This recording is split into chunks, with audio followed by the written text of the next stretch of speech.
10 stocks for FY24 में आज हम बात करने वाले हैं डॉक्टर लाल पैथ लैब के बारे में। यस, ये भी एक कंपनी है जो बहुत ज़्यादा करेक्ट हुई है। आई थिंक मोर देन 55% का करेक्शन हमने इस कंपनी के स्टॉक प्राइस में देखा है। उसके बाद ये कंपनी कैसे लगती है इसके बारे में आज हम डिस्कशन करने वाले हैं। तो about the company, about the industry, फिर मंदार फाइनेंशियल्स पे भी, कंपनी के बिजनेस मॉडल पे भी फोकस करेगा and then ultimately I am going to discuss about valuation also. तो again one more interesting video we are bringing to you people. और अगर आपको लगता है कि अच्छा हम काम कर रहे हैं तो हमारी वेबसाइट को विजिट करना बिल्कुल मत भूलिएगा दोस्तों, और हमारे मॉडल पोर्टफोलियोज को भी ट्राई कीजिएगा।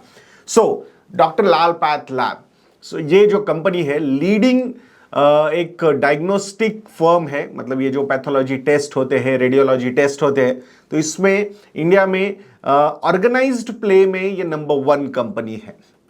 सो अगर ऑर्गेनाइज्ड प्लेयर्स, मतलब जैसे मेट्रोपोलिस की अगर हम बात करते हैं, या फिर अभी ल्यूपिन ने भी उसमें एंट्री ली है, doctor Lal path lab is also there, Thyrocare is also there.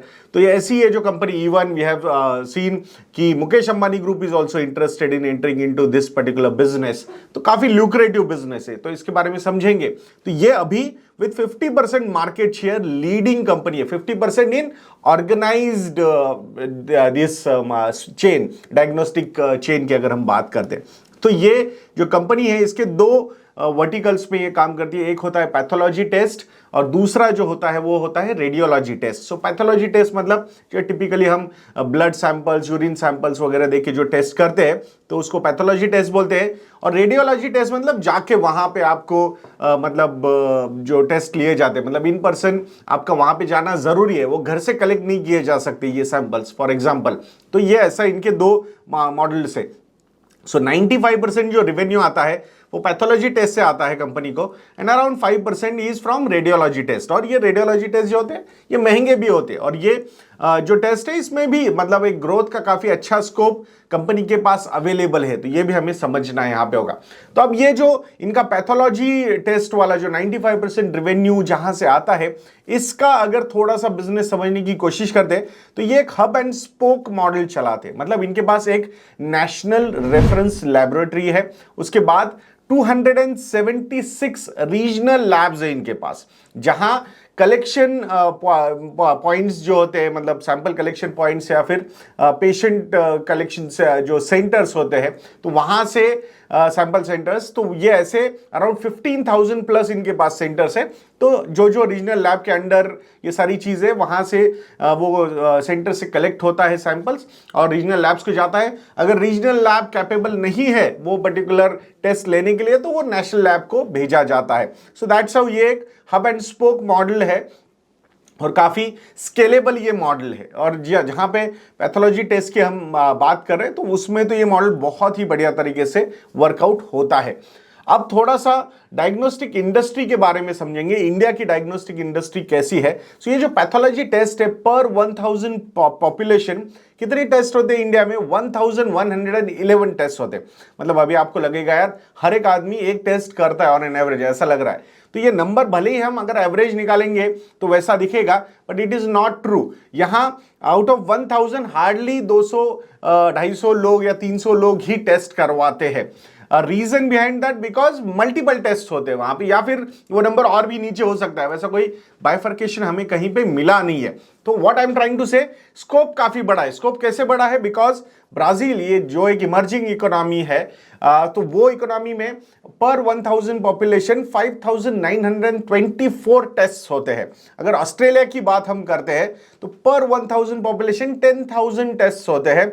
और अगर यूएस की हम बात करते हैं पर 1000 ऑलमोस्ट 21,000 टेस्ट होते हैं। सो आप स्कोप ऑफ ग्रोथ समझ में आ रहा है आपको। एंड आई अंडरस्टैंड अभी बिलो पॉवर्टी लाइन बहुत ज़्यादा लोग हैं, but I think are middle class जो रेंज है वो बढ़ती जा रही है इंडिया में। सो डिस्पोजेबल इनकम बढ़ता जा रहा है, पर कैपिटा इनकम इंडिया में बढ़ता जा रहा है, and it will add a good scope for growth in this particular sector, ये हमें यहां पे समझना होगा। अगर हेल्थ केयर बजट की बात करते हैं तो जो लास्ट ईयर का हेल्थ केयर बजट था दैट वाज अराउंड 2.1-2.2% का था, बट आने वाले समय में ये health care budget will go beyond 3.2-3.4% also. In 2018, we have seen healthcare budget of 3.5%. So there is a good amount of scope. अगर हम कुछ इमर्जिंग मार्केट्स की भी यहां पे बात करते हैं, सो वियतनाम जैसे मार्केट में 5.9% हेल्थ केयर बजट होता है out of the total GDP percentage terms में अगर हम बात करते हैं। ब्राजील में ये बजट 9.5% है। यूनाइटेड किंगडम में ये बजट 10% ऑफ जीडीपी है and United states of America में ये बजट जो है health care budget 16.9% of GDP है। तो स्कोप ऑफ ग्रोथ जो 2.1% करंटली है, 3.5% was in 2018, but last year की अगर हम बात करते हैं so that budget went down. So उसके का मतलब वहां जीडीपी भी बढ़ रहा है, मतलब हमारा अमाउंट शायद सेम रह रहा है, बट विथ राइजिंग जीडीपी वैसा कंट्रीब्यूशन नहीं हो रहा है, but hopefully I think that will improve in coming years. Government के साइड से तो होगा ही होगा, but even from personal angle भी अगर हम देखते हैं तो वहां पे भी people will spend good amount of money on these kind of things. और स्पेसिफिकली अगर हम बात करते हैं तो प्रिवेंटिव हेल्थ केयर को हम यहां पे बिल्कुल भी इग्नोर नहीं कर सकते। ये गेम चेंजर हो सकता है। करंटली अराउंड 11% जो रेवेन्यू आता है डायग्नोस्टिक इंडस्ट्री में वो प्रिवेंटिव हेल्थ चेकअप से आता है एंड 89% इज कि आपको कुछ हुआ है तो आप फिर टेस्ट देने गए हो। So that's how, but I think after Covid I think ये जो रियलाइजेशन है ये आने वाले समय में और ज्यादा बढ़ेगा और वहां पे स्कोप जो है ग्रोथ का वो भी अच्छा यहां नजर आता है।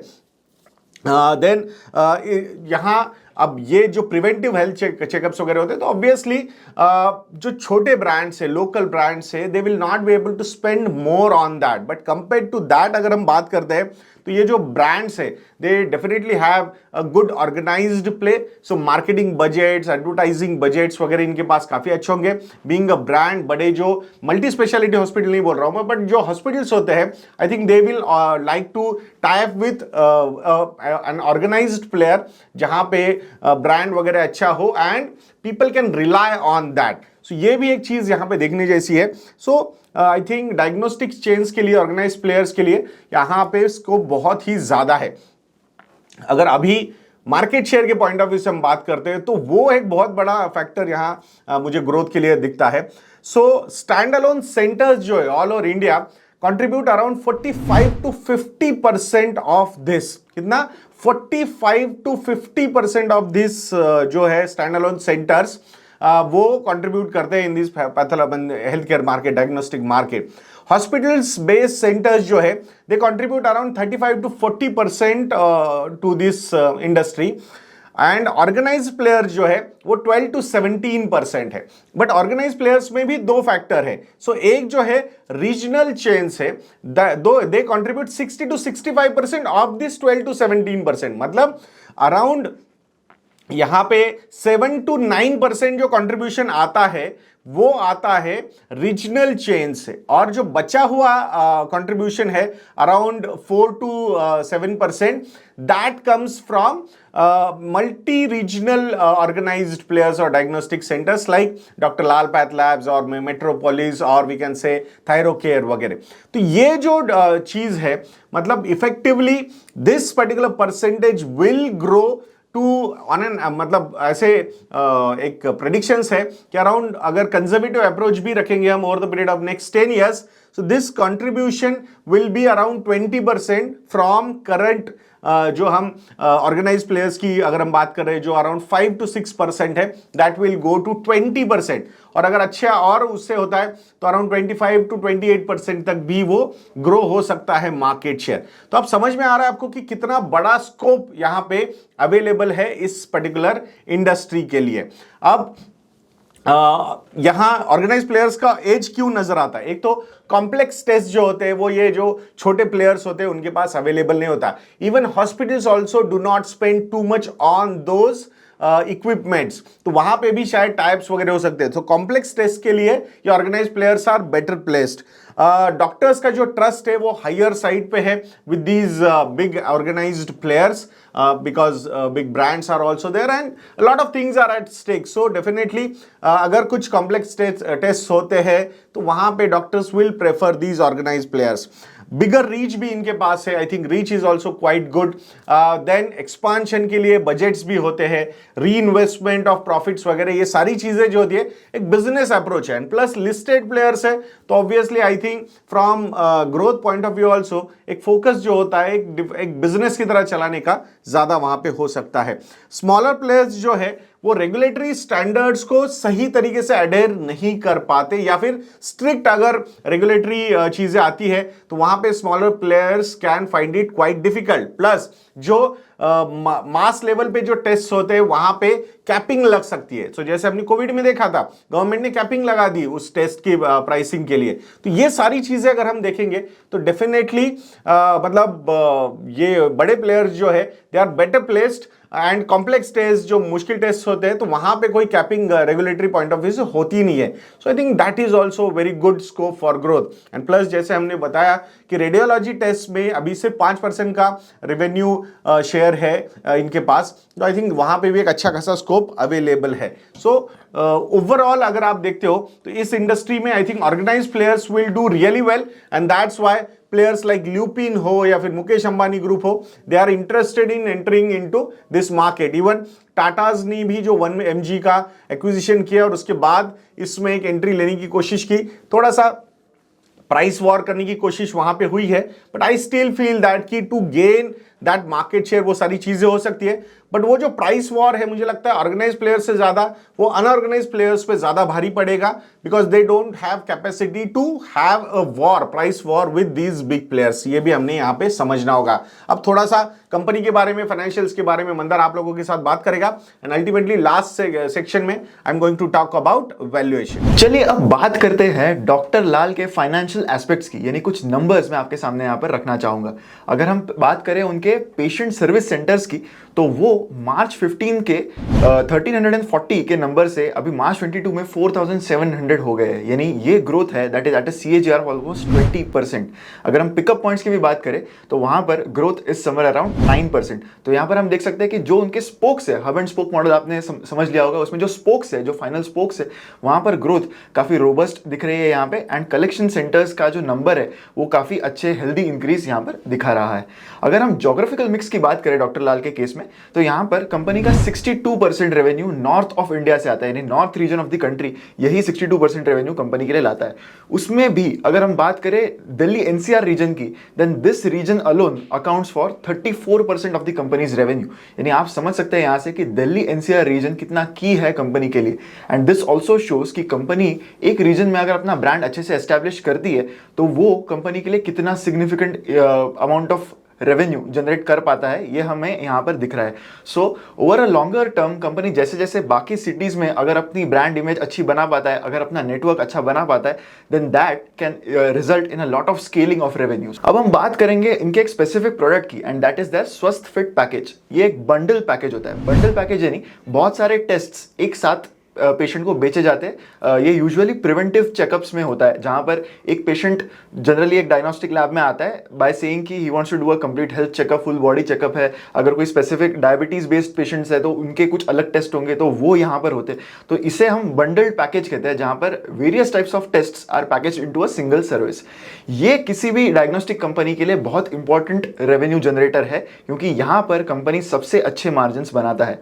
क्योंकि अगर एक पेशेंट आपके कंपनी में आता है टू टेक टेस्ट्स, एंड अगर आप उससे मल्टीपल टेस्ट्स कराओ तो आपके जो फिक्स कॉस्ट है वो एक पेशेंट के थ्रू बहुत सारी चीजों में वाइफरकेट हो रहे हैं, एंड एज अ रिजल्ट आपके ऑपरेटिंग मार्जिन्स इससे बहुत इंक्रीज हो रहे हैं. तो वैसे ही डॉक्टर लाल का एक पैकेज है that is the Swasth fit package, which is currently contributing around 19 to 20% to their total revenues. So ये जो इंक्रीज है इससे हमें पता चल रहा है कि ये आगे चल के इनके मार्जिन्स को और ज्यादा कॉन्ट्रीब्यूट करते जाएगा. And preventive health checkups and स्वस्थ फिट पैकेजेस से इनके आगे जो रेवेन्यूज है वो और भी बढ़ते जाएंगे. एंड ऑब्वियसली जो टेस्ट्स एक पेशेंट करता है वो भी और बढ़ेंगे, जिससे एक बहुत अच्छा बेनिफिट कंपनी को ऑन अ वॉल्यूम लेवल यहां पर मिल सकता है. नेक्स्ट अब हम बात करेंगे इनके नॉन कोविड रेवेन्यू के ट्रेंड की. द रीजन कि हम यहाँ पर कोविड रेवेन्यू नहीं कर रहे हैं बिकॉज कोविड का जो रेवेन्यू है वो जब जहाँ पर कोविड इन्फेक्शन कंट्री में ज़्यादा थे तब आया था एंड अभी वो ऑलमोस्ट निल हो चुका है। सो यहाँ पर we have to mainly focus कि इनके नॉन कोविड रेवेन्यूज किस तरह से इंक्रीज हुए। तो यहाँ पर हमने एनालाइज किया है लास्ट नॉन कोविड क्वार्टर यानी दिसंबर 19 से हमने दिसंबर 22 का कंपैरिजन किया है टू ट्राई एंड सी कि जो नॉन कोविड रेवेन्यू है कंपनी का वो किस तरह से ग्रो हो रहा है। तो यहाँ पर वी कैन सी कि वैल्यू टर्म्स में ये जो ग्रोथ है that is at 13% CAGR in the last 3 years। तो हम कह सकते हैं कि ऐसे क्वार्टर्स जहां पर कोविड ऑलरेडी ज्यादा था वो क्वार्टर्स पार करके अभी जो करंटली उनके वैल्यू टर्म्स में जो इंक्रीज आया है ये काफी रोबस्ट रहा है। इसके लिए हमें ये ध्यान रखना चाहिए कि जब कोविड टेस्ट ज्यादा होते तब नॉन कोविड टेस्ट ऑब्वियसली बहुत कम थे। लोग जब घर में थे तो ऑब्वियसली जो डिसीजेस एंड जो भी कम्युनिकेबल डिसीजेस जैसे थे जिनके लिए टेस्टिंग जरूरी है वो भी काफी कम हो रहे थे। तो वहां पर नॉन कोविड रेवेन्यू उनका काफी कम हो गया था। लेकिन वी कैन सी कि कोविड की साइकिल पूरी तय करने के बाद the current value increase is 13% which is quite healthy। अभी हम अगर उनके फाइनेंशियल नंबर्स की बात करें तो यहाँ पर वी कैन सी कि इनके revenue numbers and profit numbers उसके साथ ही कैश फ्लो फ्रॉम ऑपरेशंस ये भी काफी अच्छी तरीके से इंक्रीज होते हुए दिख रहे हैं। अगर हम रिटर्न ऑन इक्विटी की बात करें यानी हर साल अपने इक्विटी के बेस पर कंपनी कितने रिटर्न्स जनरेट कर रहा है तो यहाँ पर you can see on this graph कि ये भी एक काफी हेल्दी नंबर है। The company has consistently clocked more than 20% return on equity in the last 7-8 years। Obviously जिन साल में कोविड ज्यादा था तब कोविड टेस्टिंग के थ्रू कंपनी ने काफी रेवेन्यूज एंड प्रॉफिट जनरेट किए जिसकी वजह से मार्च 21 एंड 22 में उनके ROE नंबर्स काफी अच्छे रहे हैं। मार्च 23 में हम एक्सपेक्ट कर सकते हैं कि ये जो ROE नंबर है वो थोड़ा सा और नॉर्मलाइज हो जाएगा and it will return somewhere in the range of 22-24%। ये थी अब तक की वैल्यू की बात। अब करते हैं वॉल्यूम की बात। ये बात डायग्नोस्टिक इंडस्ट्री में करना ज्यादा इंपॉर्टेंट है। तो यहां पर आप देख सकते हो कि FY15 में company was catering to somewhere around 9.9 million patients यानी लगभग 1 करोड़ पेशेंट्स कंपनी केटर कर रहा था। एंड करंटली अगर हम TTM बेसिस पर इसको कंपेयर करें तो ये पेशेंट का नंबर इस 27 मिलियन यानी 2.7 करोड़। तो ऑलमोस्ट 3 टाइम्स इंक्रीज कंपनी का हुआ है in the volume of patients. वहीं अगर वॉल्यूम ऑफ टेस्टिंग की हम बात करें तो वो 21 मिलियन इन FY15 से अभी 71 मिलियन हो गया है which is more than 3 times increase. तो यहां पर आप देख सकते हो कि वॉल्यूम टर्म्स में यहां पर जो ग्रोथ है वो कितनी ज्यादा रोबस्ट है। नेक्स्ट अगर हम बात करें कि डॉक्टर लाल के नंबर्स कैसे है ऑन अ पर टेस्ट एंड पर पेशेंट बेसिस तो यहां पर आप आपकी स्क्रीन पर देख सकते हो कि अगर हम रेवेन्यू पर पेशेंट की बात करें then in the last 3 years ये काफी हद तक एक फ्लैट लेवल्स पर रहा है and same is the case with revenue पर टेस्ट। इसका मतलब क्या है कि इस इंडस्ट्री में स्पेसिफिकली डायग्नोस्टिक्स जो मेट्रो सिटीज में है वहां पर प्राइसिंग पावर कंपनीज के पास ज्यादा नहीं है। यहां पर कंपटीशन काफी ज्यादा है। अगर हम मेट्रो सिटीज की बात करें तो ऑब्वियसली कंपनी ने जो भी ग्रोथ पोस्ट की है in terms of their total numbers overall numbers अगर रेवेन्यू की बात करें that is purely on the basis of volume. So pricing में अभी भी there is a lot of scope जो शायद कंपनी आगे जाके if it becomes a very dominant player in the industry तब उस पॉइंट पर कोई भी कंपनी जो है वो अपनी प्राइसिंग पावर जो है वो जता सकती है। सो ऑब्वियसली करंटली जो भी ग्रोथ इस इंडस्ट्री में मेनली जो टॉप प्लेयर्स है उनमें से आ रही है that is mainly on the basis of volumes alone. Next हम बात करेंगे कि हाल ही में डॉक्टर लाल ने एक एक्विजिशन किया था सबर्बन डायग्नोस्टिक्स का। ऑलमोस्ट 1 साल पहले एक्विजिशन कंपनी ने किया था which is a dominant player in the western region of India. तो हमने ऑलरेडी देखा है कि डॉक्टर लाल का कितना ज्यादा प्रोमिनेंस है in the northern region of India. तो ये एक स्ट्रैटेजी बहुत सारे डायग्नोस्टिक कंपनीज जो बड़े डायग्नोस्टिक कंपनीज है वो अपना रहे कि वो ऐसे रीजनल सेंटर्स में एक्विजिशंस कर रहे हैं जहां पर एक रीजनल प्लेयर काफी डोमिनेंट हो। तो इस एक्विजिशन के बाद आगे चल के हम डॉक्टर लाल के कंसोलिडेटेड मार्जिन्स में क्या एक्सपेक्ट करते हैं ये मैं आपको यहां पर समझाना चाहूंगा। सबर्बन डायग्नोस्टिक ये जो कंपनी है that is mainly in the Mumbai region and अगर इस कंपनी के हम रेवेन्यूज की बात करें FY21 में कंपनी का 294 करोड़ का रेवेन्यू था एंड FY22 में ये रेवेन्यू था 262 करोड़। कोविड टेस्टिंग से ऑब्वियसली बहुत बड़ा टेलविंड इस कंपनी को भी मिला था। लेकिन अगर हम कंपनी के मार्जिन्स की बात करें EBITDA मार्जिन्स की तो वो somewhere in the range of 15 to 20% आ रहे हैं एंड डॉक्टर लाल के EBITDA मार्जिन्स कितने हैं दे आर समवेयर अराउंड 30%। तो जब कंसोलिडेशन होता है of doctor Lal with suburban diagnostics तो काफी ऑब्वियस सी बात है कि ओवरऑल कंसोलिडेटेड मार्जिन्स जो है वो थोड़े से डाइल्यूट हो जाएंगे यानी कम हो जाएंगे एंड द रीजन इज कि सबर्बन डायग्नोस्टिक जो उनकी सब्सिडरी है that operates at a lower operating margin. तो इस वजह से as analysing from the point of view of analysing a company like doctor Lal, you can expect कि आने वाले फ्यूचर में थोड़े से मार्जिन जो है वो कम हो सकते हैं।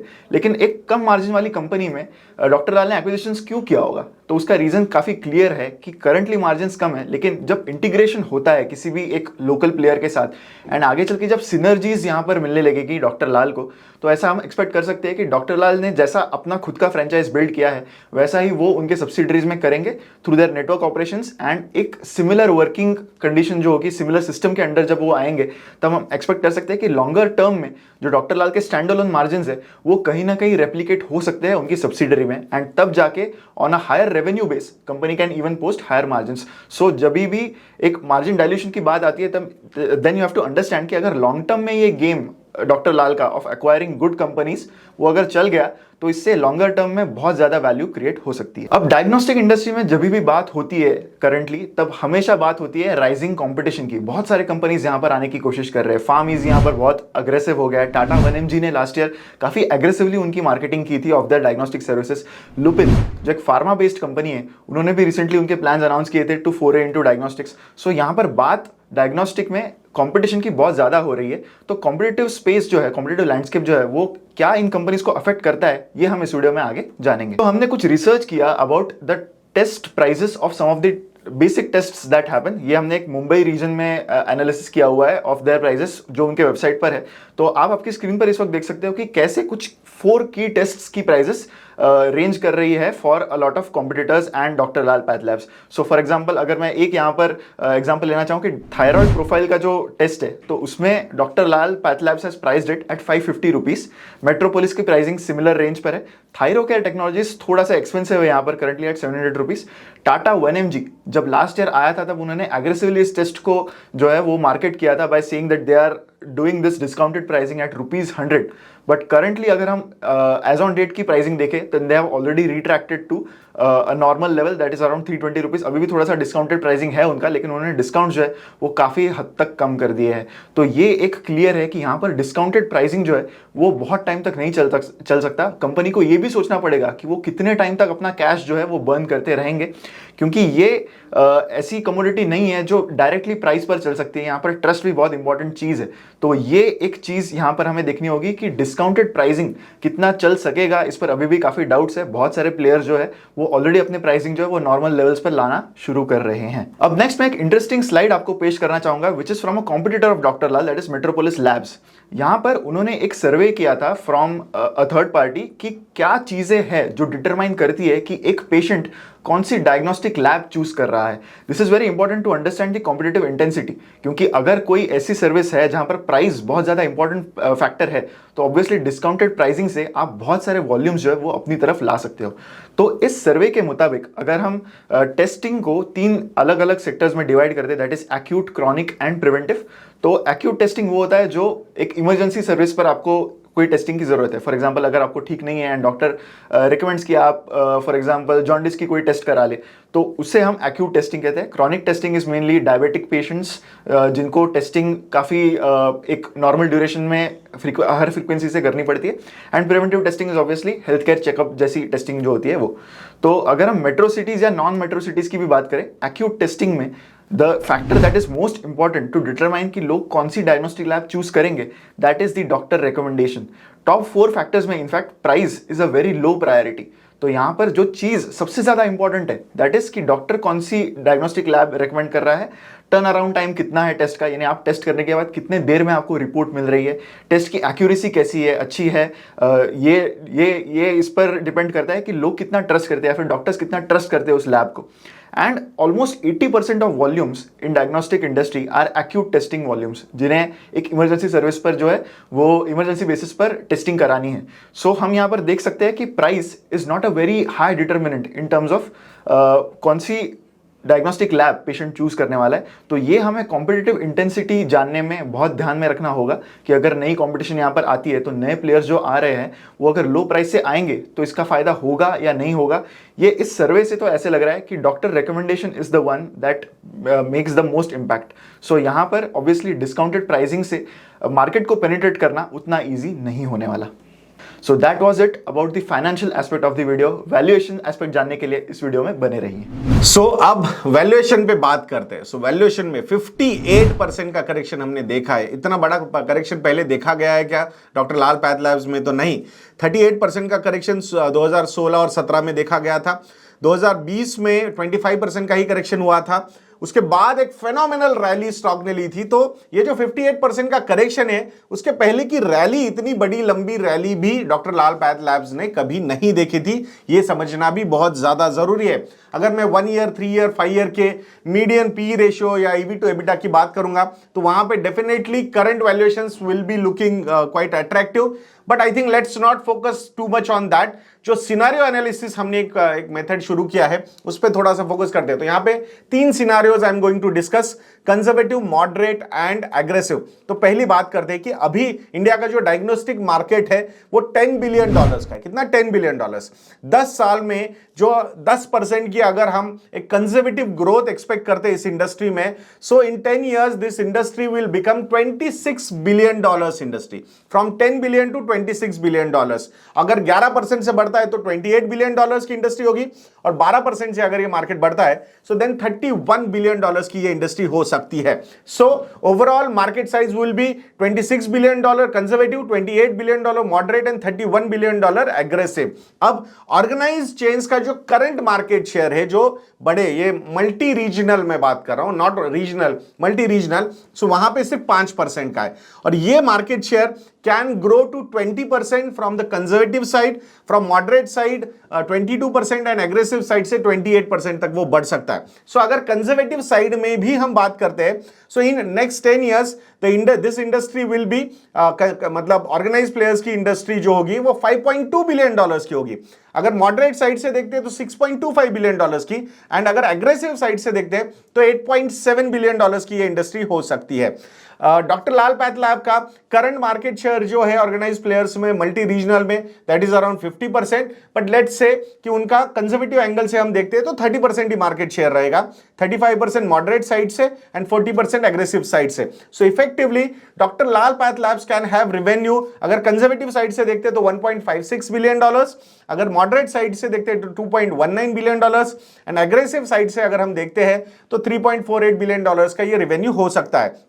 रुपीज टर्म में this number will be around 12,500 crore in conservative side, 17,500 crore rupees in moderate side and 28,000 crore rupees from aggressive side. So PAT का अगर परसेंटेज हम देखते हैं इसमें तो 18% का पैट मार्जिन भी अगर हम यहां पे देखेंगे तो अराउंड 2,200 करोड़ रुपीस का प्रॉफिट इसका 10 साल में पर एनम का हो सकता है कंजर्वेटिव साइड से। मॉडरेट साइड से 3,500 crore rupees and aggressive side से 6,122 करोड़ रुपीस। और इस प्रॉफिट पे अगर मैं कंजर्वेटिव पी ऑफ 25% लगाता हूं, मॉडरेट पी ऑफ 30 टाइम्स लगाता हूं और एग्रेसिव पी ऑफ 35 अगर मैं देता हूं इस कंपनी को, so then expected market cap could be around 56,000 crore rupees in conservative side, 1,05,000 crore rupees on moderate side and 2,14,000 crore rupees on aggressive side। ये हम नेक्स्ट 10 साल की बात कर रहे हैं। करंट मार्केट कैपिटलाइजेशन कितना है? 15,300 करोड़ रुपीस का मार्केट कैपिटलाइजेशन है। सो एक्सपेक्टेड CAGR की अगर हम बात करते हैं in next 10 years time from conservative side, we can expect this particular company to grow at 13.89%, moderate side 21.25% CAGR की बात कर रहे हैं, एंड एग्रेसिव साइड में ये कंपनी यहां से 30% पर एनम के हिसाब से भी बढ़ सकती है स्टॉक प्राइस। अगर ये सारे एजम्पशंस है, and valuation is a game of assumptions, तो ये समझना भी उतना ही जरूरी है। So I think even from the conservative side this company is looking better placed after correction of almost 55%। सो यहां आई थिंक जो वैल्यूएशन बड़े थे वो मतलब डिस्प्रोपोर्शनेटली थोड़ा सा एग्रेसिव थे, but does anybody know that कि ऐसा करेक्शन होगा? No. So scope of growth, earning visibility and growth potential is looking really good for this company and that's why this company should be on your radar। आशा करता हूं कि आपको ये video भी काफी अच्छा लगा होगा। अब नेक्स्ट वीडियो में that is on supreme industries हम मिलेंगे, वहां पे भी एक डिटेल डिस्कशन मैं और श्रेणिक करने वाले हूं। आशा करूंगा आप वहां पे भी हमारे साथ जुड़ेंगे। तो ऐसे वीडियोस के लिए चैनल पे बने रहिए, वीडियो को लाइक करना, शेयर करना और चैनल को सब्सक्राइब करना बिल्कुल मत भूलना। नेक्स्ट वीडियो में मिलते हैं। जय हिंद।